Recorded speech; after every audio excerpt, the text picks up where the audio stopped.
అస్సలాము అలైకుం వరహ్మతుల్లాహ్. అల్హమ్దులిల్లాహ్. 1445వ రమదాన్. ఈరోజు మనం 10వ పాఠంలో ఉపవాసాల గురించి ప్రవక్త విధానం ఏమిటో తెలుసుకోబోతున్నాము.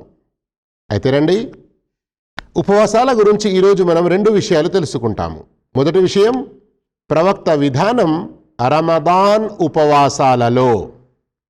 మొదటి విషయం ఇందులో ప్రవక్త సల్లల్లాహు అలైహి వసల్లం వారి యొక్క విధానం 29వ షాబాన్ సూర్యాస్తమయం తర్వాత రమదాన్ నెలవంక ప్రత్యక్షంగా చూడనంత వరకు, లేదా చూసినట్లు కనీసం ఎవరైనా ఒక్కరు సాక్ష్యం ఇవ్వనంత వరకు ఉపవాసం ప్రారంభించేవారు కారు. నెలవంక కనబడనిచో, ఎవరు సాక్ష్యం ఇవ్వనిచో షాబాన్ నెల 30 రోజులు పూర్తి చేసుకునేవారు. ఇక రెండవ విషయం, ఒకవేళ 29వ షాబాన్ సూర్యాస్తమయం తర్వాత మేఘాలు కమ్ముకొని ఉంటే ఆయన షాబాన్ 30 రోజులను పూర్తి చేసేవారు. మరియు ఈ మేఘాల వల్ల అయ్యో నెలవంక కనబడింది కావచ్చు, ఉపవాసం ఉందాము అని అనేవారు కాదు. ఇలా మేఘావృతమైన రోజున ఉపవాసం ఉండడాన్ని నిషేధించేవారు. ఇలాంటి ఆదేశం అంటే ఉండాలని ఇవ్వలేదు. ఈ మాట ప్రత్యేకంగా ఎందుకు చెప్పడం జరుగుతుంది అర్థమైందా? కొందరు ఈ రోజుల్లో ఎహ్తియాత్కా రోజా, అయ్యో ఉంటే బాగుంటుంది, ఆ మేఘాల వెనుక ఉండవచ్చు నెలవంక, ఇలాంటి మాటలు అంటారు. కానీ ప్రవక్త విధానం ఫఇన్ ఉగ్మియా, ఒకవేళ మేఘాలు క్రమ్ముకొని ఉన్నాయి, ఫఅక్మిలుల్ ఇద్దత 30, మీరు 30 రోజులు పూర్తి లెక్కించండి. నెలను 30 రోజులు పూర్తి లెక్కించి ఆ తర్వాత రోజు ఉపవాసం ఉండాలి. ఇక నెలవంక కనబడినా కనబడకపోయినా, ఎందుకంటే ఇస్లామీయ క్యాలెండర్ ప్రకారంగా హిజ్రీ నెల 29 లేదా 30 రోజులది ఉంటుంది, 28, 31 ఉండదు. మూడో విషయం, ప్రవక్త సల్లల్లాహు అలైహి వసల్లం వారి యొక్క విధానం రమదాన్ ముగింపుకై, అంటే ఉపవాసాలు పూర్తి చేసుకొని పండుగ జరుపుకోవడానికి ఇద్దరు మనుషుల సాక్ష్యం స్వీకరించేవారు. అర్థమైంది కదా?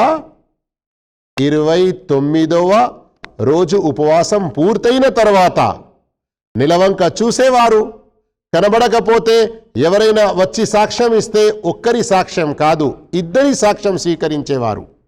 అయితే ఇక్కడ ఏం తెలుస్తుంది?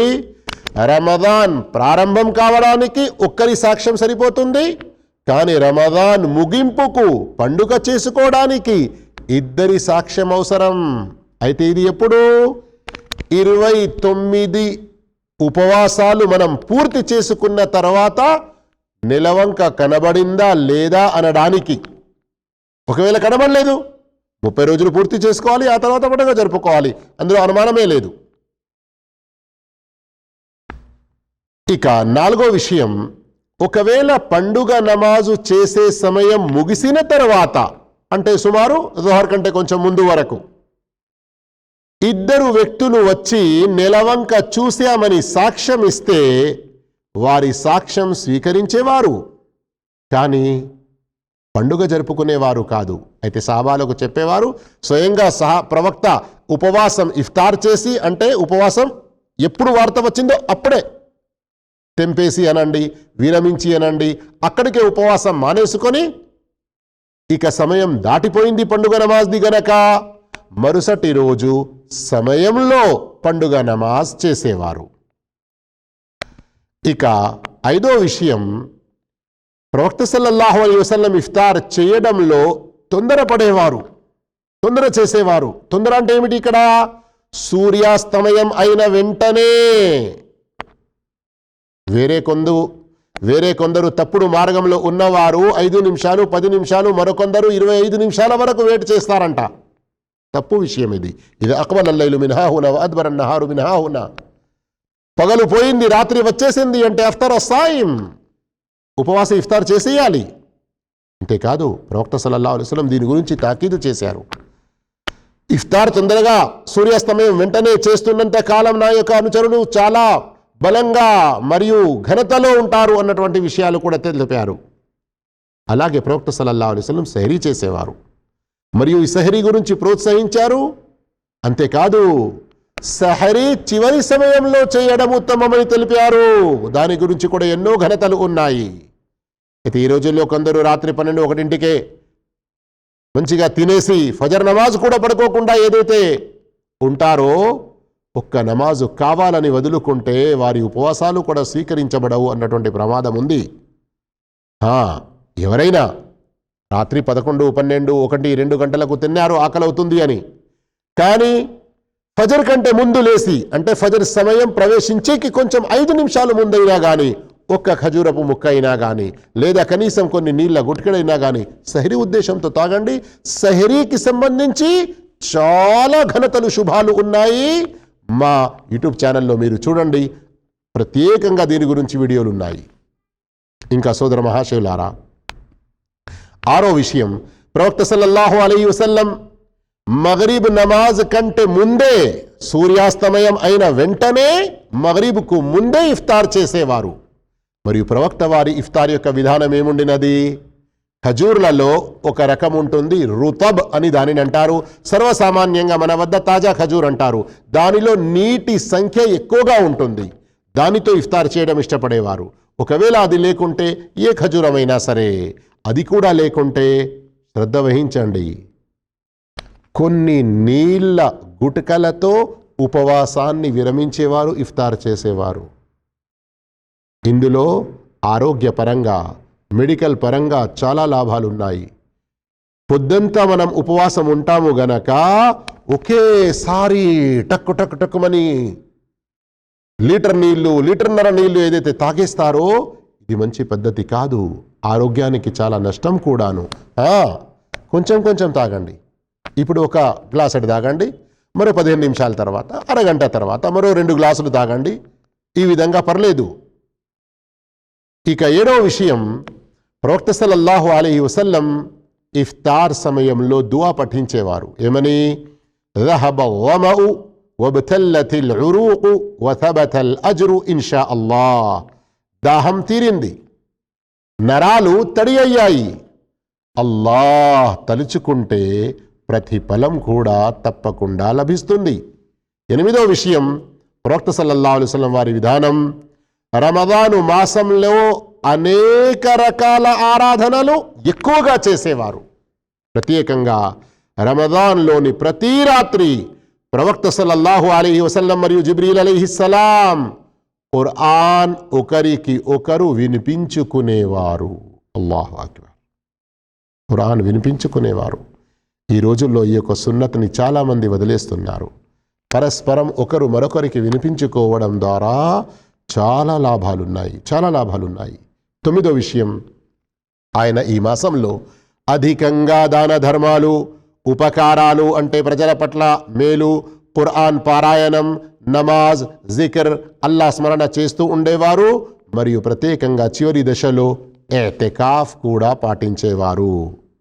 10వ విషయం, ప్రవక్త సల్లల్లాహు అలైహి వసల్లం వేరే రోజుల్లో చేయనటువంటి ఆరాధనలు ప్రత్యేకంగా రమదాన్లో చేసేవారు. అయితే ఒక్కోసారి ప్రవక్త సల్లల్లాహు అలైహి వసల్లం సౌమే విసాల్ పాటించేవారు. అంటే కంటిన్యూగా ఇఫ్తార్లు చేయకుండా 1, 2 రోజులు, 3 రోజులు ఈ విధంగా. కానీ సహాబాలను ఇలా చేయడం నుండి వారించారు. కానీ వారి యొక్క చాలా ఇష్టం మరియు ప్రేమ మాటిమాటికి బ్రతిమారడం వల్ల మీరు కేవలం సహరీ వరకు విసాల్ చేయండి, అంతకంటే ఎక్కువ వద్దు అని చెప్పారు. కానీ సర్వసామాన్యంగా ఈ విసాల్ యొక్క ఆదేశం సామాన్య ప్రజలకు లేదు. ఎందుకంటే ప్రవక్త సల్లల్లాహు అలైహి వసల్లం ఇందులో ప్రజలు చాలా కష్టంలో పడిపోతారు. ప్రత్యేకంగా శ్రామిక జీవులు ఎవరైతే ఉన్నారో, రెక్కాడితే గాని డొక్కాడా లేదా అన్నట్లుగా పొద్దంతా శ్రమించి ఉన్నవారు, ఒకవేళ వారు రాత్రిపూట కూడా ఇఫ్తార్ తర్వాత ఏమి తినకుంటే మరుసటి రోజు ఉపవాసం ఉండడం వారికి మరింత చాలా కష్టమవుతుంది. అందుకొరకు ఎవరైనా ఇఫ్తార్ తర్వాత ఏమి తినకుండా రాత్రంతా కూడా అలాగే ఉండి సహరీ సమయంలో మాత్రం మళ్ళీ తినండి అన్నట్లుగా కేవలం సహరీ వరకు అనుమతించారు. ఇక రండి సోదర మహాశివులారా, ఇక్కడ నుండి మనం ఉపవాసానికి సంబంధించి మరొక కొత్త సబ్జెక్ట్, ఒక కొత్త పాయింట్ అనండి. ఏంటి? ఉపవాసంలో ధర్మసమ్మతమైన విషయాలేమిటి, ధర్మసమ్మతం కాని విషయాలేమిటి, ఇందులో ప్రవక్త వారి విధానం ఏమిటో తెలుసుకుందాము. మొదటి విషయం, ఆయన సల్లల్లాహు అలైహి వసల్లం ఉపవాసిని సంభోగం నుండి, అరుపులు గోలల నుండి, తిట్లు వివాదాల నుండి వారించేవారు. ఒకవేళ ఎవరైనా ఉపవాసి పట్ల వివాదానికి దిగితే, కయ్యానికి కాలు రువ్వితే, నీవు ఎదురుగా తిట్లకు దిగకుండా ఇన్నిమ్రుఉన్ సాయిం, నేను ఉపవాసంతో ఉన్నాను అని స్పష్టంగా అతనికి చెప్పేసి 2 సార్లు చెప్పు. అతడు నిజంగా బుద్ధి జ్ఞానవంతుడైతే, ఓ నేను ఉపవాసం ఉన్న వారితో ఎందుకు పెట్టుకున్నాను రా అని అతడే వెనక్కిపోవాలి. రెండో విషయం, ఆయన సల్లల్లాహు అలైహి వసల్లం రంజాన్ మాసంలో ప్రయాణం చేస్తే ఒక్కోసారి ఉపవాసం ఉండేవారు, మరికొన్ని సందర్భాల్లో ఉపవాసం మానుకునేవారు. అయితే సహాబాలకు ఉపవాసం విషయంలో అనుమతి ఇచ్చారు. ఇష్టముంటే ఉండండి, లేకుంటే వదలండి. మరియు అనస్ రదియల్లాహు అన్హు చెబుతున్నారు, సహీహ్ బుఖారీలో వచ్చినటువంటి హదీస్, మాలో కొందరు ఉపవాసం ఉండేవారు, కొందరు ఉపవాసం ఉండకపోయేవారు, ప్రయాణంలో ఉన్న ప్రయాణికులు. కానీ ఒకరు మరొకరిపై ఎలాంటి నిందలు వేసుకునేవారు కాదు. ఏంట్రా గంత గట్టిగా ఉండి బలంగా ఉండి ఉపవాసం ఉంటలేవు, ఈ విధంగా మనం ఈ రోజుల్లో అనుకుంటాము కదా, నౌజుబిల్లా అస్తగ్ఫిరుల్లా, అలా పేర్లు పెట్టుకునేవారు కాదు. మూడో విషయం, ఒకవేళ ముస్లిముల సైన్యం శత్రువుల సైన్యానికి దగ్గరగా సమీపించిందంటే ఉపవాసం ఉండవద్దని ఆజ్ఞాపించేవారు, ఆదేశించేవారు. యుద్ధ సమయంలో శక్తి ఉండాలి అని. నాలుగో విషయం, ప్రయాణం కారణంగా ఉపవాసం ఉండకపోవడానికి ప్రవక్త సల్లల్లాహు అలైహి వసల్లం ఎటువంటి దూర పరిమితిని, కిలోమీటర్లను నియమించలేదు. ఐదో విషయం, సహాబాలు ప్రయాణం మొదలు పెట్టగానే ఉపవాసాన్ని విడిచిపెట్టేసేవారు. ఊరి పొలిమెరలకు దూరం అయ్యాకే ఉపవాసం విరమించాలి, ఇటువంటి భావనలు సహాబాల వద్ద లేకుండినవి. మరియు సహాబాలు ఏం చెప్పేవారు? ఇదే ప్రవక్త వారి యొక్క విధానం. నీవు ప్రయాణం మొదలు పెట్టావంటే ఉపవాసం వదులుకోవచ్చు. ఈ మన ఊరి, మన ప్రాంతం యొక్క చివరి ఇండ్లు ఎక్కడ వరకైతే ఉంటాయో దాని తర్వాత అన్న విషయం ఏదైతే ఉందో అది నమాజ్కు సంబంధించినది, ఉపవాసానికి కాదు. మీకు తెలియడానికి గుర్తు చేశాను. ఆరో విషయం, కొన్ని సందర్భాల్లో ప్రవక్త మేల్కొనేసరికి ఫజర్ సమయం సమీపించి ఉంటే, సంభోగం వలన అశుద్ధావస్థలో ఉంటే ఫజర్ సమయం ప్రవేశించిన వెంటనే ప్రవక్త స్నానం చేసేవారు. అయితే ఉపవాసాన్ని పూర్తి చేసేవారు. ఇక్కడ తెలుసుకోవాల్సిన విషయం ఏంటి? ఉదాహరణకు మీరు మేల్కొన్నారు, మేల్కొనేసరికి అయ్యో 10 నిమిషాలు మాత్రమే ఉంది. ఒక ఉదాహరణ చెప్తున్నాను. స్నానం చేయవచ్చు, స్నానం చేస్తే సరి తినడం కష్టం, టైం అయిపోతుంది. అలాంటప్పుడు వుదు చేసుకొని, కుల్లి చేసుకొని, ముఖం కడుక్కొని సరి తినండి. సరి తినేసరికి ఫజర్ సమయం ప్రవేశించింది, అజా అవుతుంది. అయితే ఫజర్ సమయం ప్రవేశించాక మీరు స్నానం చేస్తే పాపం లేదు. ఇది ఇక్కడ అసలు చెప్పే ఉద్దేశం. ఏడో విషయం, ప్రవక్త సల్లల్లాహు అలైహి వసల్లం రమదాన్లో ఉపవాస స్థితిలో కొందరు భార్యలకు ముద్దు పెట్టుకునేవారు. కానీ జాగ్రత్త, ఆయిషా రదియల్లాహు అన్హా స్వయంగా చెప్పారు, మీలో ప్రవక్త అంత తమని తాము అదుపులో పెట్టుకునే శక్తి ఎవరి వద్ద ఉంది? అందుకొరకు మనం ఇలాంటి ప్రయత్నాలు చేయకూడదు. ఇలా చేయడం వల్ల ఏదైనా వీర్యం పడిపోతే ఉపవాసం భంగం అయిపోతుంది. అందుకొరకు ఇలాంటి విషయాలకు దూరంగా ఉండాలి. అల్లాహు తఆలా రాత్రంతటిలో మనకు అనుమతి ఇచ్చాడు, దానితో మనం ఆ రాత్రిని ఉపయోగించవచ్చు, కానీ ఉపవాస స్థితిలో మానుకోవాలి. ఎనిమిదో విషయం, ప్రవక్త సల్లల్లాహు అలైహి వసల్లం నుండి ఉపవాస స్థితిలో మిస్వాక్ చేయడం, పండ్ల పుల్ల చేయడం, తలపై నీళ్లు పోసుకోవడం, కొంచెం జాగ్రత్త పాటిస్తూ ముక్కులో నీళ్లు ఎక్కించడం. జాగ్రత్త పాటిస్తూ అంటే అని ఇట్లా గట్టిగా బలంగా గుంజేది ఉంటే అది, ఎందుకంటే ముక్కు యొక్క సంబంధం గొంతుతో ఉంటుంది, నీళ్లు లోపలికి పోయేటువంటి ప్రమాదం ఉంటుంది, కనుక జాగ్రత్త ఉండాలి. పుక్కిలించడం కూడా ప్రవక్త సల్లల్లాహు అలైహి వసల్లంతో నిరూపితమైనది, రుజువైనది. ఉపవాసం దీనివల్ల ఏమీ పాడు కాదు. 9వ విషయం, ఆయన ఒకవేళ ఎవరైనా మరిచిపోయి తింటే అతనికి ఖదా, ఉపవాస భంగమవుతుంది అని చెప్పేవారు కాదు. మరిచిపోయి తిన్నందుకు అల్లా తినిపించాడు, కానీ గుర్తు వచ్చిన వెంటనే ఆగిపోవాలి. అయ్యో మరిచిపోయి మొదలు పెట్టాను కదా, ఇక మొదలు పెట్టాను ఇక కడుపు నిండి తింటా, అలా ఉండకూడదు. జాగ్రత్తగా ఉండండి. మరిచిపోయి తిన్నారు, గుర్తుకు వచ్చింది, ఎవరైనా చూసిన వారు గుర్తు చేశారు, వెంటనే ఆగిపోవాలి.